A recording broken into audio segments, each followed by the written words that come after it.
तू अशी कशी विसरतेस ग फ्रेंडशिप बँड आणायला दरवर्षी? हिला ना ते मैत्रीचं हेच नाहीये.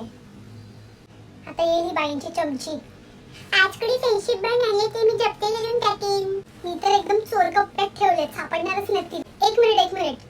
तू आमच्या बॅग चेक करायच्या आधी आमच्यापैकी कोणीतरी एक तुझी बॅग चेक करणार. कशावरून तू फ्रेंडशिप बँड आणले नाहीयेस? नाही, अन्यायाविरुद्ध आवाज मी उठवणार. खरं तर तुम्ही सगळ्यांनी मलाच मॉनिटर करायला हवं होतं. या सगळ्या गोष्टींना मी अलाव केलं असतं. तू दे तुझी बॅग. मला नाही बोलायचं तुझ्याशी. आता मी बोलले तर तुला वाईट वाटेल, पण तू प्रीतीसाठी तो पिंक कलरचा मणीवाला फ्रेंडशिप बँड आणला, स्पेशल वेगळा बेस्ट फ्रेंड वगैरे लिहिलेला, आणि आमच्यासाठी नॉर्मल रिबन्स आणला. मग कशाला नेहमी म्हणतेस की मी तुझी बेस्ट फ्रेंड आहे? उगाच बोलायचं म्हणून फक्त. बाई, मॉनिटरने स्वतःच फ्रेंडशिप बँड आणले आणि मी तिची बॅग चेक करायला मागते तर ती देत नाहीये. मी स्वतः तिला बघितला, शाळेच्या बाजूला दुकान आहे ना स्टेशनरीचं, तिथून तिने रिबन्स विकत घेतल्या.